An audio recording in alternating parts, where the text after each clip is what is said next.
She carried plates with a trembling hand, forced to smile while a ruthless millionaire crushed her spirit with cruel words and heartless notes. Every insult felt like a dagger, every shift a battle for dignity. But one night, inside a dusty box of her late mother's belongings, she uncovered a secret that shattered her world. The man who humiliated her was tied to her by blood. What happens when the cruelest stranger in your life is revealed to be your own father? Clara Moreno held the tray like a shield and fixed a smile that showed no teeth. The brass lantern pretended to be grand with brass sconces and a chandelier that hummed like a nervous insect, but most days it was just noise, clatter, and the heavy perfume of lemon polish over old coffee. Clara moved through it all with the stamina she had learned from necessity, not choice. Tips covered rent. Overtime covered debt. Nothing covered grief. 6 months had passed since Elena Moreno slipped away in a quiet hospital room, leaving Clara with a small apartment, a mountain of bills, and a dream that no longer fit the hours left at night. She felt the day tilt when the door opened. Victor Harlan stepped in, cutting through the noontime chatter the way a blade parts fabric. He wore a navy suit that drank the light. His hair held a silver thread at the temples. His gaze was an X-ray, cool and exacting, never resting long enough to be called attention, only long enough to be called judgment. Without being asked, the host led him to table 7. Everyone knew he preferred the corner by the window, where he could see the whole room and the whole room could see him. Noah Park slid to Clara's side at the service station with a glass of water. "Try not to let him into your head," he said softly. Clara tied her apron tighter and nodded. She did not trust her voice yet. The tray felt heavier as she approached table 7. "Good afternoon, sir. Welcome to the Brass Lantern. May I start you with something to drink? Sparkling water. Italian. Single spherical ice cube. 1 fresh lime wedge. Not lemon. Bring the bottle unopened." His tone was low and flat, a voice trained to make instructions sound like verdicts. Clara returned with the water, the bottle beaded with condensation, the ice sphere perfect and transparent. She sliced the lime herself, pressing the wedge just once to check the scent. Victor examined the glass and the bottle. "Passable," he said, and the word landed with a dry click. "Our special today is a pan-seared salmon with herb risotto and a dill cream sauce." "I do not care for specials," he said, lifting the menu for 10 seconds before shutting it. "Steak. Medium rare. Warm red center. Fries crisp. Seasonal vegetables without carrots. If a carrot appears on the plate, it will return to the kitchen. Steak medium rare. Crisp fries. Seasonal vegetables. No carrots. Excellent choice, sir." Clara walked the order to the terminal, the lightness in her hands replaced by a tremor that annoyed her.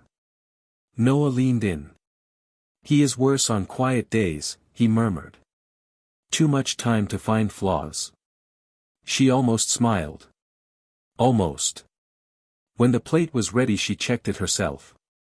She pressed the center of the steak, counted to 3, watched the juices bead. She tapped a fry with a fingernail. It clicked, not wilted. The vegetables shone with a thin gloss of butter. She carried the plate to table 7 and set it down with care. Victor cut into the steak with metronome precision. He chewed, expression unreadable. "Acceptable," he said. He lifted a green bean with 2 fingers, tipped his head, and let it drop. "Overcooked. Its structure has failed. I am sorry, sir. Would you like a fresh side? Do not be absurd. The moment has passed." He finished in silence. He stacked the plates himself, aligning the edges like files in a drawer. Clara brought the check without a word. He set down a black card. The pen he used caught the light, the nib whispering across the paper. He stood, adjusted his cuff, and left. The door closed. The chandelier hummed.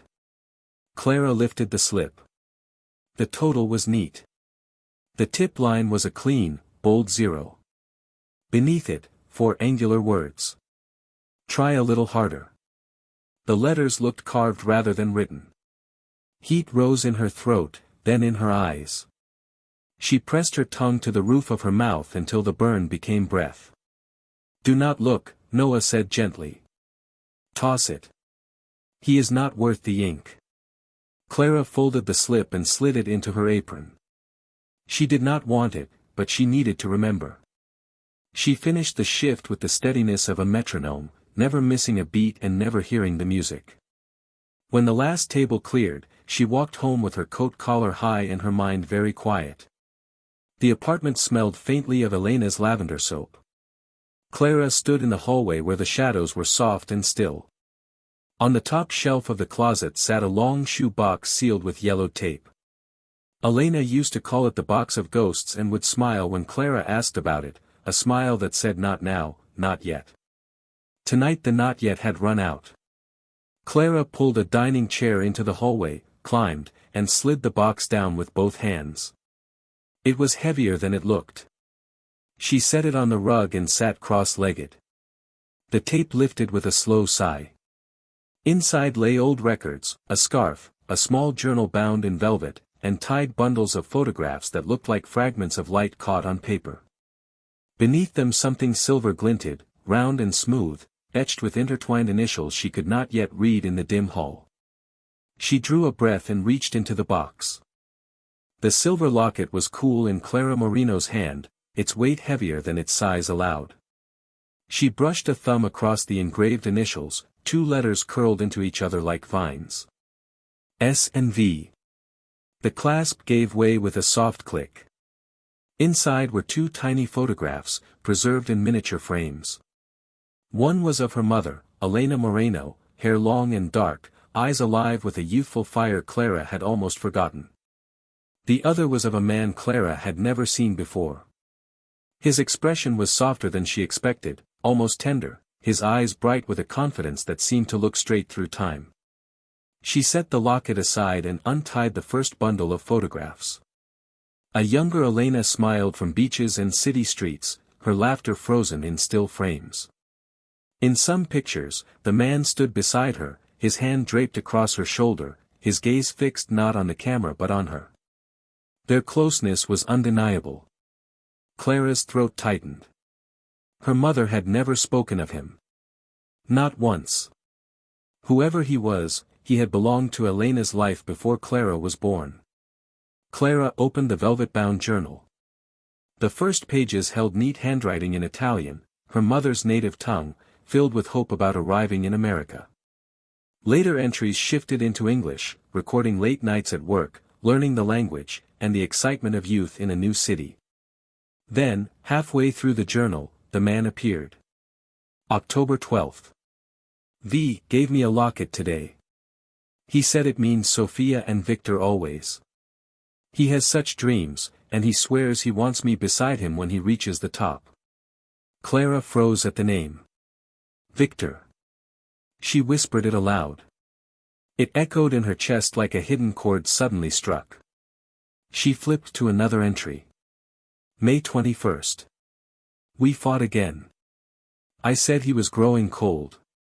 He said I was sentimental, that his company was all that mattered. He never looked up from his papers. The final entry involving him was blunt. June 15th. It is over. He said he must be ruthless. That love was a luxury. He said he loved me, but it was a weakness he could not afford. He left. No invitation, no door left open. He simply walked away. Clara closed the journal with trembling hands. Her birthday was in February. She counted backward. June. 9 months. The timeline sharpened like glass. Her stomach dropped. Her pulse quickened. She lifted her phone with clumsy fingers and typed into the search bar, Victor Harlan Young. Within seconds, an old black and white article appeared, a photo of a man accepting an award decades ago. The cheekbones, the jaw, the piercing eyes, older, but unmistakable. The man in the locket. The man who had once loved her mother. The man who now sat at table 7 every week, dissecting her service with cruel precision. Victor Harlan. Her hands went cold. The name on the article blurred, but the face was clear. It was him. The very same man she had endured, the man whose notes had cut deeper than she admitted, the man whose disdain felt personal in ways she had never been able to explain. He wasn't just another customer. He was her mother's past.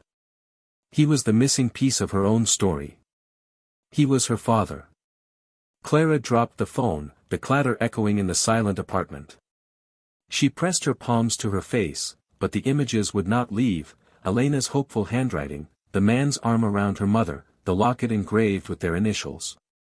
Her breaths came sharp, uneven. For weeks she had told herself his cruelty was a reflection of her own inadequacy.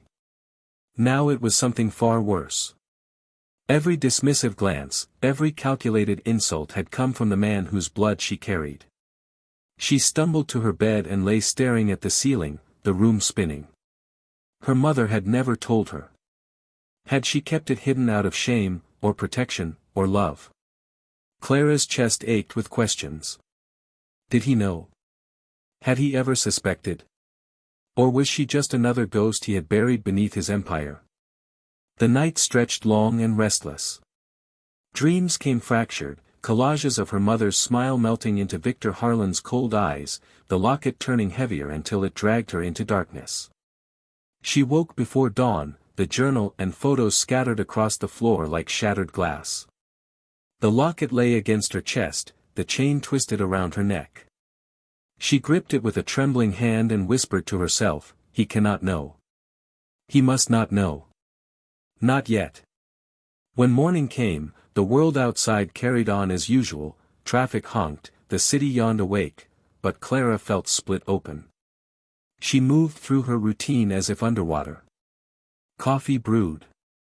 Shoes slipped on. Apron tied. At the door she hesitated, her hand on the knob. The restaurant waited. So did table 7. Her reflection in the hall mirror startled her. Hazel eyes, the same as Elena's, stared back. But beneath them was a shadow of something else, sharpness she now recognized from him. She drew a shaky breath, squared her shoulders, and stepped into the street. The air was cold, and the city stretched before her like a challenge. She walked toward the brass lantern, each step a battle. She was no longer only Clara Moreno, the struggling waitress. She was the daughter of Victor Harlan. The knowledge pressed against her ribs like a secret ready to break free. The brass lantern's doors swung open with the familiar creak, and Clara Moreno forced her breathing into rhythm.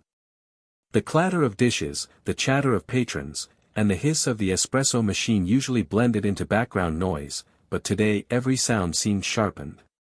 She tied her apron as if it were armor and scanned the dining room. There, in his usual seat at table 7, sat Victor Harlan. He was already watching the window, jaw set, posture severe. His presence spread across the room like a storm cloud. Some customers whispered, others glanced nervously. Staff members avoided looking his way, as though eye contact might spark disaster. Clara's steps faltered. She saw him differently now. The lines of his face carried the same angles as the young man in the photographs. The piercing eyes were the same ones her mother had once gazed into with love. But the warmth had drained from them, leaving only frost. It was as if two versions of him, the ambitious student from Elena's diary and the cold tycoon who tormented waiters, warred in her vision. Noah Park approached with a tray tucked under his arm. He leaned close, lowering his voice. Want me to take him today? Clara shook her head. Her chest tightened, but her voice stayed steady. No. He's mine. She walked to table 7, her heart hammering with every step. Good afternoon, sir. The words felt foreign, rehearsed. The usual, Victor said without looking at her. Of course, sir. She turned quickly, her eyes stinging. Normally, his dismissal would have cut her pride. Today it hollowed her. He wasn't just a man belittling her. He was her father, blind to the truth that sat inches from him. Clara entered the order into the terminal, her fingers trembling. The kitchen noise swirled around her, but she heard only her mother's words from the diary. I said he was growing cold. He said I was sentimental. She carried the steak, fries, and vegetables to his table.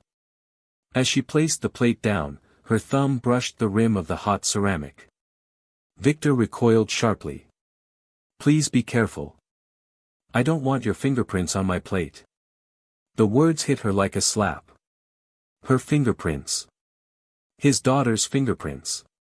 Something inside Clara shifted. The facade she had worn for months cracked, and in its place came a chilling clarity. She forced her expression into a mask as cold as his. My apologies, sir, she said flatly. Her tone carried no warmth, no submission, only hollow professionalism. Victor looked at her longer than usual, his blue eyes narrowing slightly. For the rest of the meal, Clara gave him nothing. She refilled his glass from a distance, cleared plates without a word, and moved around him like a ghost. He noticed. His brow furrowed as though the machine he expected had faltered. He signed the check slowly, eyes flicking up once before returning to the page.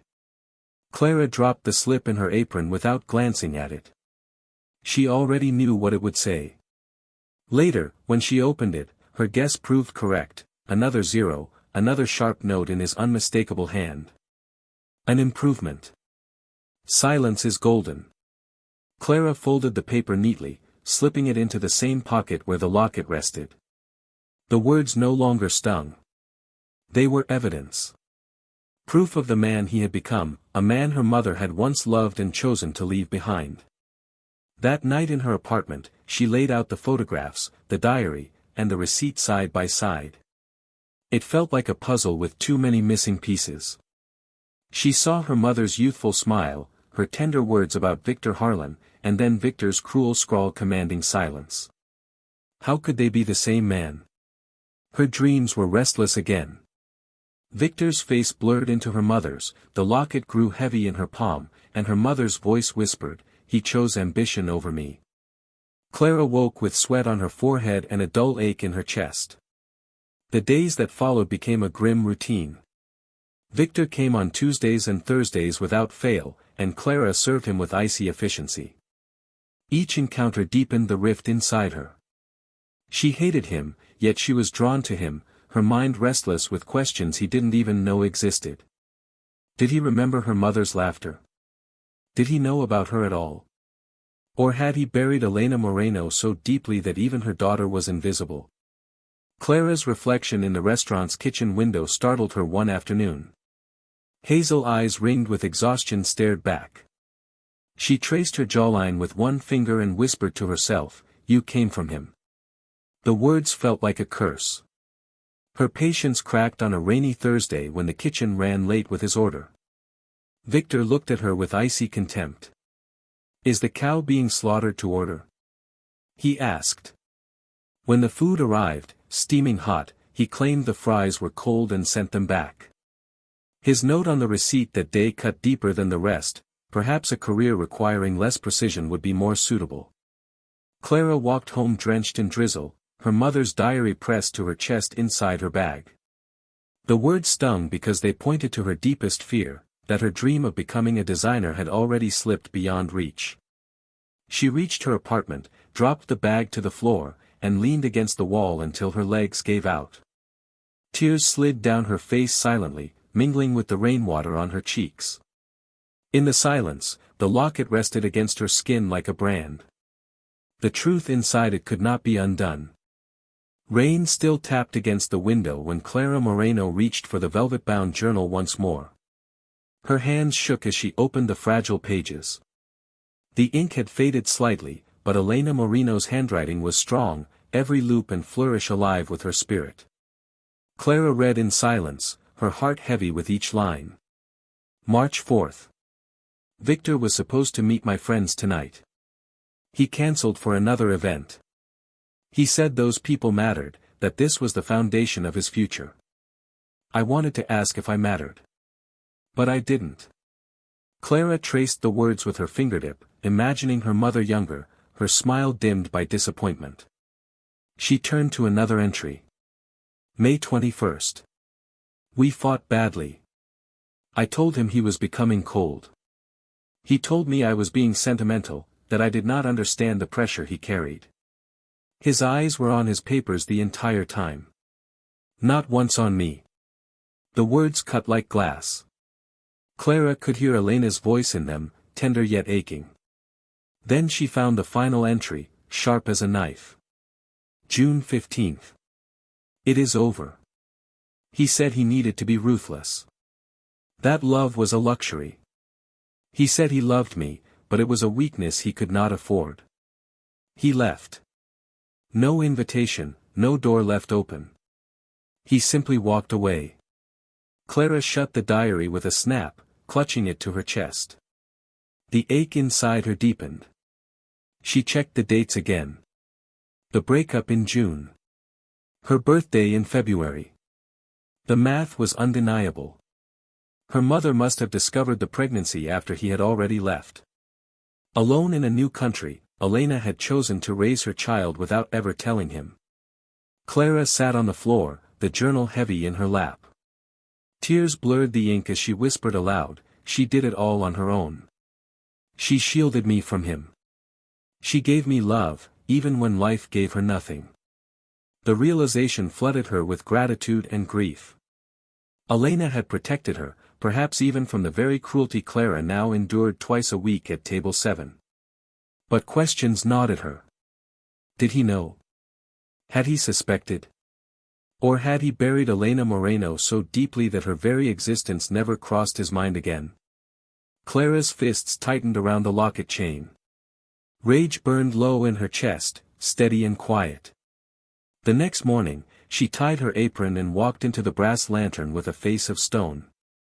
Her steps no longer faltered when she saw Victor Harlan at table 7. She delivered his drink and food with precision, her eyes cold, her tone clipped. For the first time, he seemed unsettled. His eyes lingered on her longer, his brow furrowed. He was a man used to control, and Clara had slipped from his grasp. The receipts continued to carry notes. Try a little harder. Silence is golden. Each one folded neatly and stored in her apron pocket, alongside the locket that grew heavier with every passing day. She kept them as proof. Evidence of the man he had become, evidence that the tender face in her mother's photos had long since vanished. Nights became torture. She lay awake staring at the ceiling, diary pages replaying in her mind. Her mother's soft laughter, the warmth she carried even in sickness, stood in violent contrast to the man in the restaurant. Clara's resentment grew sharp, cutting into her grief. He had stolen more than her mother's heart. He had stolen years of her own life without even knowing it. Then came the breaking point. It was a Tuesday in late autumn. The rain had stopped, but the streets remained slick, the air heavy with damp. Inside the restaurant, a new server named Thomas, nervous, barely 19, was assigned the section next to Clara. Fate placed Victor Harlan in his care that day. Clara watched as Thomas stumbled with the tray, his hands trembling. A single drop of soup sloshed onto the saucer. Victor's voice, low and merciless, cut through the dining room. Tell me, young man. Is this your first day, or are you simply incompetent by nature? The boy flushed scarlet, stammering apologies, but Victor continued, every word measured and sharp. The manager, pale and sweating, rushed to smooth things over. Victor dismissed Thomas with a cold flick of his hand. I do not want to see him again, he said. His presence offends my sense of order. The boy's eyes brimmed with shame as he followed the manager out, shoulders slumped like a man already defeated. Something inside Clara cracked open. The shield she had built, the quiet detachment she had perfected, shattered under the weight of rage. She ripped the apron from her waist, dropped it onto the counter, and walked directly toward table 7. The dining room hushed. Conversation stilled, silverware froze midair. Noah's eyes widened as he mouthed, Clara, don't. She didn't stop. Victor looked up, surprise flickering across his features. "Is there a problem?" he asked, his tone drenched in condescension. "Yes," Clara said, her voice trembling but strong. "There is." The brass lantern had never been so silent. Every patron, every server, every pair of eyes turned to the corner where Clara Moreno stood face to face with Victor Harlan. Her fists clenched at her sides, her pulse roaring in her ears. The man before her, the customer who had tormented her, the millionaire who belittled every mistake, was also the man whose blood ran in her veins. Victor's eyebrow lifted, his mouth curving into the faintest smirk. "I beg your pardon," he said, voice silky with arrogance. Clara leaned closer, her voice breaking yet strong enough to carry across the room. "You sit here, week after week, tearing down people who work harder in 1 hour than you have in your entire life. You humiliate, you demean, you crush spirits for your own amusement." Victor's smirk faltered. His eyes, sharp and calculating, fixed on her with dangerous stillness. "You are forgetting your place, young lady." "No." Clara's voice rang clear. "You are the one who has forgotten yours. You are just a man. A sad, lonely man who buys his worth by making others feel small." The room held its breath. A fork clattered to the floor in the far corner, but no one moved. Clara's voice grew steadier, stronger. "My mother taught me that a person's value isn't measured by their money. It's measured by their kindness. By that measure, you are the poorest man I have ever met." The word struck something in him. For a fleeting moment, confusion clouded his eyes. Mother. The word was too sharp, too personal, too pointed. He didn't understand yet, but the seed was planted. Victor rose slowly from his chair, towering over her. His expression hardened into stone. "You're finished here," he growled to the manager hovering nearby. "Fire her." Clara let out a bitter laugh. "You can't fire me. I quit." She ripped off her apron and tossed it onto the table. Without looking at the manager's pale face or Noah's wide, worried eyes, she turned and walked away. Through the dining room, past the stunned silence, through the staff door and into the alley. The autumn air was sharp and cold, but it tasted like freedom. For the first time in months, she felt the weight lift from her chest. Terror pressed close behind, no job, no income, rent looming, but she also felt something else. Relief. She had stood up to him, not as a waitress bound by uniform and duty, but as herself. As Elena Moreno's daughter. She walked home, every step trembling with adrenaline. Her small apartment greeted her with silence. Clara collapsed onto the couch, clutching the locket around her neck. She whispered aloud, "I did it, Mama. I stood up to him." The silence wrapped around her, heavy but not empty. It was hers. Victor Harlan, meanwhile, returned to his penthouse that night unsettled. The city lights sprawled below him, but they offered no comfort. A waitress, a nobody in his world of power, had stood against him with words that cut deeper than any business rival's threats. "Poorest man I have ever met." The phrase echoed in his mind. He poured himself a glass of scotch, but it went untouched. It wasn't just the defiance that gnawed at him. It was the mention of her mother. Why bring a mother into it? Why look at him with such personal fury, as if his cruelty was tied to something more? And her eyes, hazel, fiery, defiant. Something about them clung to him, refusing to fade. The next morning, Victor's assistant Evelyn Hayes entered his office with his schedule. She had worked for him for over a decade, long enough to know when something rattled him. "Sir, shall I proceed with your briefing?" Victor turned to the window, the city hazy in the distance. "Evelyn, I need you to find someone." Her pen paused. "A business acquisition?" "No. A waitress." She worked at the Brass Lantern. A flicker of surprise crossed Evelyn's professional face. "A waitress, sir. May I ask why?" Victor's jaw tightened. She was insolent. I want to know who she is. Hours later, Evelyn returned. She stood before his desk, her voice steady but her eyes faintly troubled. Her name is Clara Moreno. 24. No immediate family.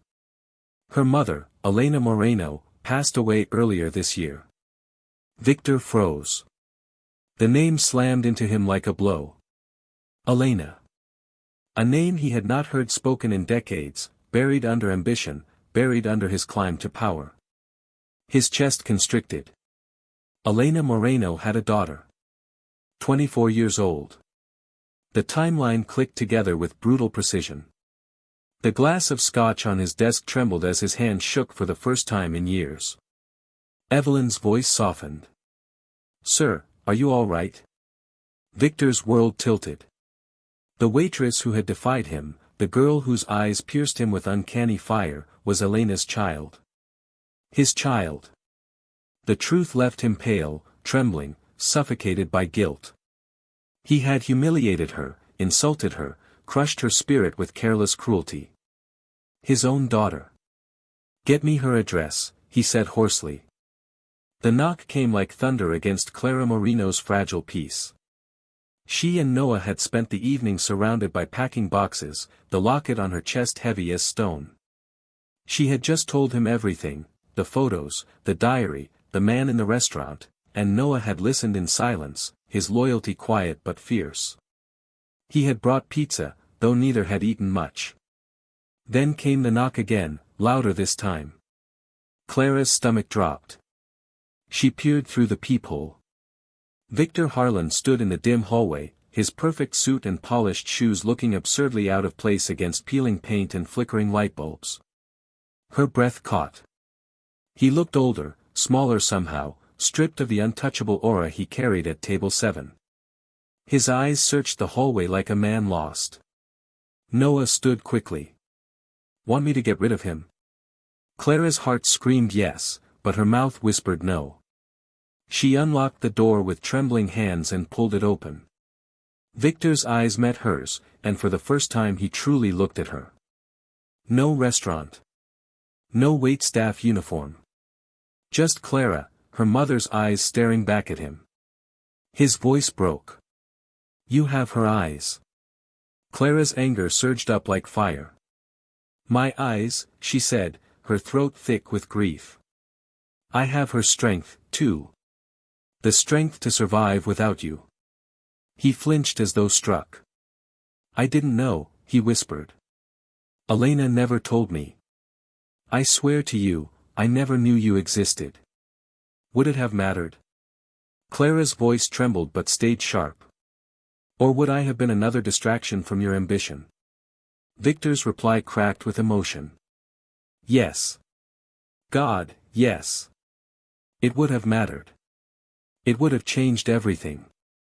Clara shook her head, bitter tears burning her cheeks. Her apartment felt suddenly too small, too full of ghosts. He stepped inside hesitantly, his gaze falling on the open box of photographs and Elena's diary on the floor. His eyes locked on the locket around Clara's neck. Slowly, he reached into his own pocket. From his wallet, he pulled out a tarnished silver circle identical to hers. He held it up with shaking hands. I kept it, he whispered. All these years. Clara's chest clenched. Proof. Tangible proof that once, long ago, he had loved her mother. That their story was real. She collapsed onto the couch, her voice breaking. She told me you were gone. She never said a bad word about you. She erased you, maybe to protect me. Victor's voice was raw. No, Clara. She was protecting you from me. From the man I became. The silence that followed pressed down heavy. Victor looked around her modest apartment, the boxes stacked, the worn furniture, the sketches scattered across the table. His eyes filled with shame. What I did to you, what I said to you, Clara, there are no words to express my regret. The apology hung in the air, jagged and heavy. Clara stared at him, her father, the cruel millionaire who had once left her mother for ambition. She saw him broken, trembling, desperate for forgiveness he hadn't earned. Finally, her voice came out flat, drained. "I think you should go." Victor's face crumpled, but he nodded. "I understand." He paused at the doorway, his voice soft, almost reverent. "Your mother. Elena, she was the best part of my life, and I threw it away. I've regretted it every single day." Then he stepped into the hallway, the echo of his footsteps fading until there was only silence. Clara sank to the floor, her face buried in her hands as weeks of grief and rage spilled out in sobs. Noah knelt beside her, wrapping an arm around her shoulders. It wasn't a happy ending. It wasn't a reunion. It was only wreckage laid bare, a truth so heavy it bent everything around it. Days passed in quiet turbulence. Then one morning a simple envelope arrived, hand-delivered without a return address. Clara opened it with trembling hands. Inside was a letter in Victor's sharp handwriting. "Clara, the word sorry is meaningless for the pain I caused. I cannot undo the past. I can only ask that one day you might let me try to earn forgiveness." Tucked inside was a faded newspaper clipping. A review of a gallery showing 26 years ago. Her mother's name, Elena Moreno, printed in bold, a promising new artist whose vibrant work deserves a place among the city's finest. Clara pressed the paper to her chest, tears falling freely. Her mother had been more than the woman who worked double shifts, more than the mother who carried her alone. She had been an artist. She had been brilliant. And now, finally, a piece of that truth had found its way back to Clara. The past had torn open wounds. But for the first time, Clara felt the faintest whisper of possibility, something beyond pain, something fragile, something that might one day be called hope. Clara Moreno sat at her small kitchen table, the clipping about her mother's art exhibition spread flat before her. The ink was faded, but the words glowed in her eyes. A promising new artist whose vibrant work deserves a place among the city's finest. She traced her mother's name with one finger, her chest aching. All those years, Elena had set her own dreams aside to raise Clara, never once revealing that she had once been on the cusp of recognition. The envelope still lay open beside it, Victor Harlan's stark letter folded neatly. "Sorry is meaningless. I can only hope one day you will let me try." She wanted to throw it away, to erase his voice as her mother had done. And yet, she could not. It was the first thing he had ever given her that was not cruel. 2 weeks later, another package arrived. Inside was a professional graphics tablet, sleek and expensive, far beyond anything Clara could afford. A note rested on top. "Talent should not be constrained by tools. This is not a gift. It is an investment in an artist I believe in." Clara pressed her lips together, her emotions tangled. He had watched her sketches. He had noticed. But she would not let his money define her. She unwrapped the tablet anyway. When her hand touched the smooth surface, she felt a spark stir, the dream she thought she had lost flickering back to life. It was Noah who finally urged her. "You should meet him," he said gently one evening, his voice careful. "Not as the man at table 7. Not as the stranger in the photographs. But as your father. At least once." Clara stared at the locket resting against her collarbone. Her heartbeat thundered. A part of her wanted to slam the door on Victor forever. Another part, the part that still carried her mother's laughter in memory, whispered that she needed answers. They agreed on neutral ground. A bench in the city's botanical garden. When Clara arrived, she found Victor waiting, not in his immaculate suits, but in simple clothes, the kind of man who could have walked beside Elena decades ago. He looked older, weathered by guilt, his posture heavy. Clara sat at the far end of the bench.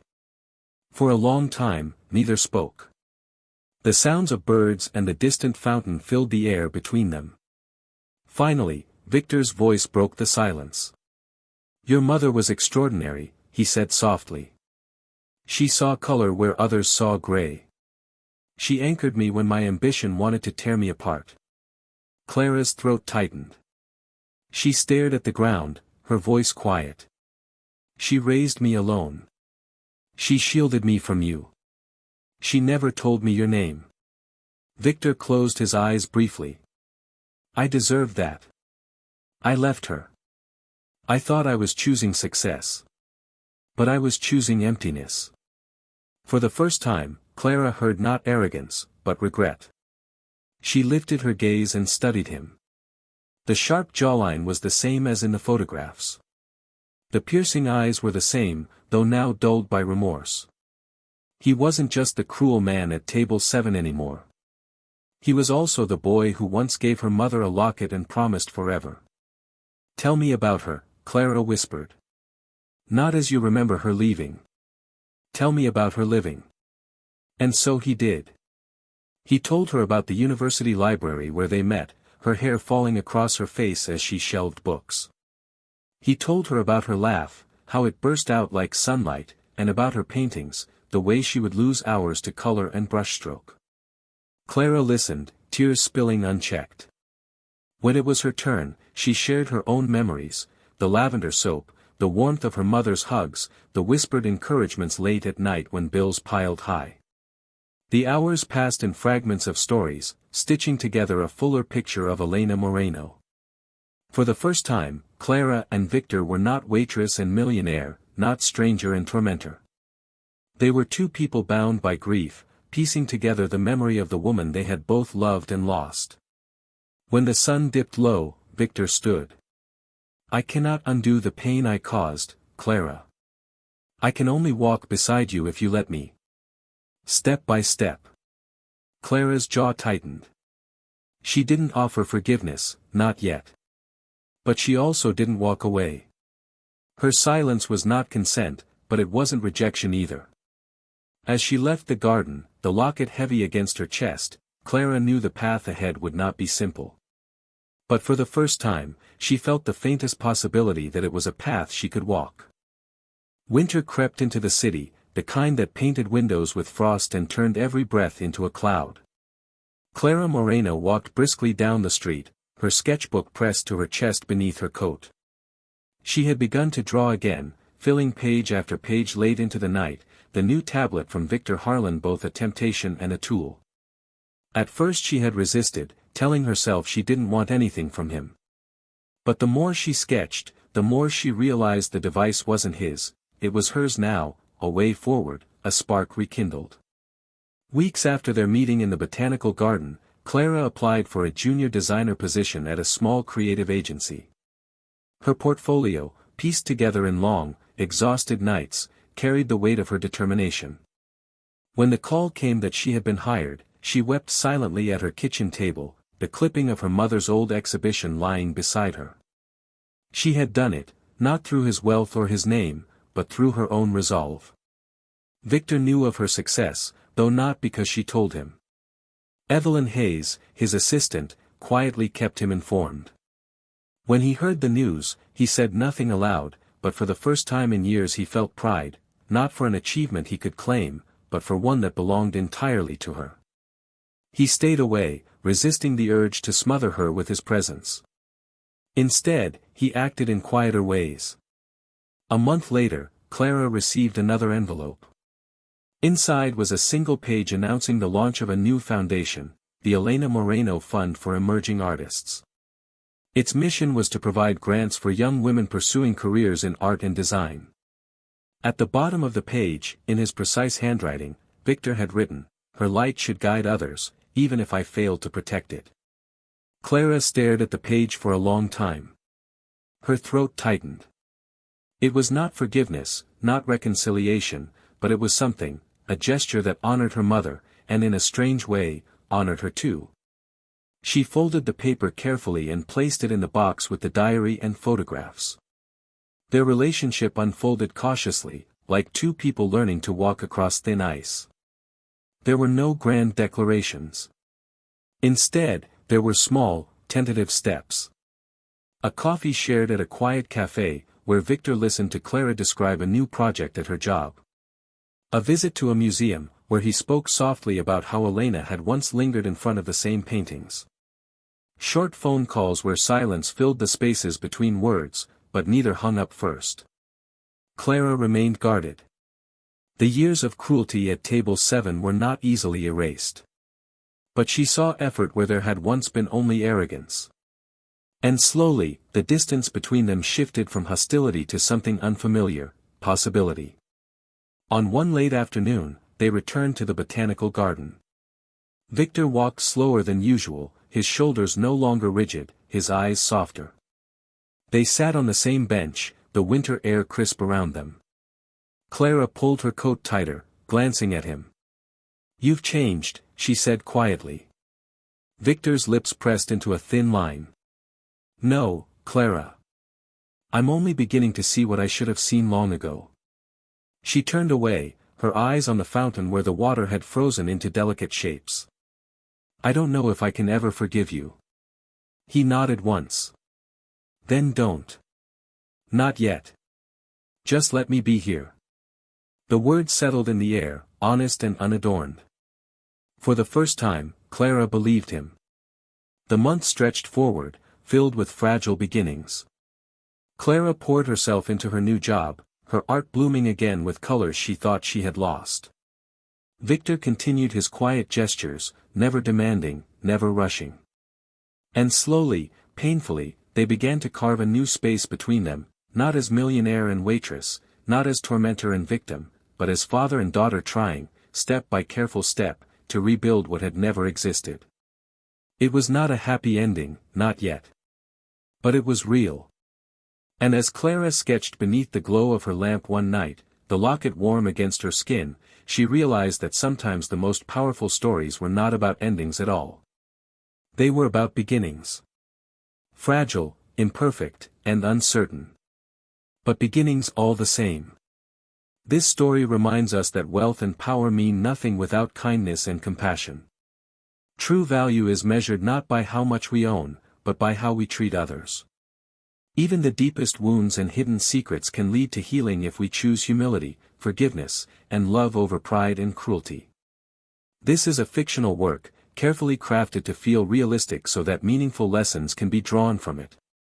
Any similarities to real people, places, or events are purely coincidental. Thank you so much for watching and listening to this story. If you found the message moving or inspiring, please let us know your thoughts in the comments. Don't forget to like this video, share it with others, and subscribe to our channel so you never miss the next story. Your support means the world to us.